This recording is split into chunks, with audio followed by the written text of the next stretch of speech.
The NBA playoffs are in full swing and the first week was absolutely wild. I don't think I've ever seen this level of parity from the top to the bottom in my life.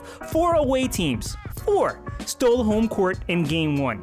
But I'd be doing us all a disservice if I didn't talk about them Kangs, like the Beam fellas. The Kings held serve at home in such exciting fashion over the defending champion Warriors. In game 1, De'Aaron Fox and Malik Monk hit their playoff debuts not just running, full-blown sprinting. De'Aaron Fox had the second most points ever in a playoff debut with 38. You've probably heard that stat a lot, second most points for a playoff debut, and they never say who number 1 is. I looked it up, and if you're wondering who number 1 is, it was Luka Doncic. He had 42. Malik Monk put up 32 points on a perfect 14 for 14 from the line off the bench, and the Kings squeezed out a 3-point win over the Dubs.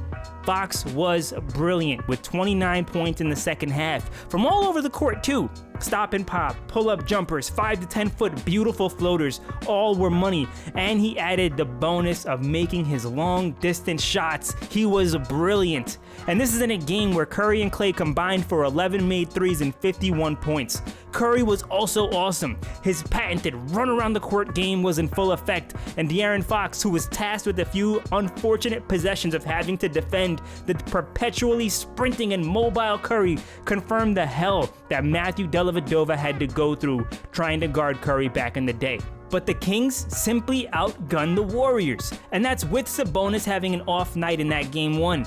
They were simply more athletic.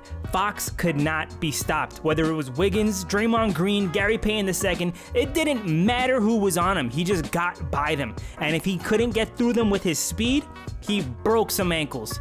The Kings guards, Monk, Fox, and Davion Mitchell all look like 99 speeds in 2K. And in game 2, their athleticism took center stage instead of the shot creation that we saw in game 1. Sacramento took the Warriors to the races. They came back to earth a little bit offensively for game 2. Sabonis looked better though, picked up some of that slack, but the Kings guard went out there and played full court press, making Curry work for every single possession. Mitchell and Fox even picked his pocket a few times, just straight up hands in the cookie jar. No passing lane was safe. The Kings outworked the Dubs, 20 second chance points to the Warriors 11, 17 fast break points to the Dubs 12, and 54 points in the paint to the Warriors 40. The Kings won the hustle stats, but the game was still tight despite that.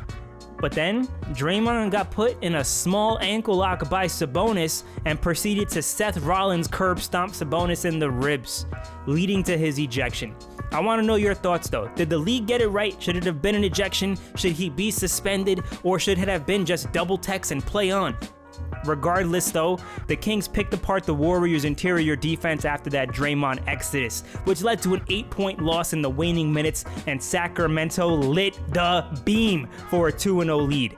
The Kings crowd was incredible these last 2 games. Remember that decibel meter back in the We Believe Warriors era with Baron Davis, Steven Jackson, Monte Ellis and them? I think this Kings audience was louder. And now the Dubs face an 0-2 deficit for the first time since 2007. Now, I'm gonna be real with you. I did not think the Kings would be this good this year. The last time I saw Mike Brown draw up plays, it was just high screen and roll with LeBron and Zydrunas Ilgauskas. But their talent killed it all year, and now they have a chance to put some serious pressure on the Dubs on the road.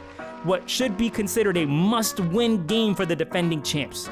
And the Warriors have been phenomenal at home all season. They may be able to hold serve. They're not going to feel the same pressure. This is a championship team. But this is the first time they've seen this kind of pressure, especially this early in the postseason. I'm super excited for it, but I'd like to know your thoughts in the comments below. How do you feel about the Kings? How do you feel about the Warriors? Should Draymond be suspended? Let me know in the comments below. And thank you as always for watching. I'll catch you next time.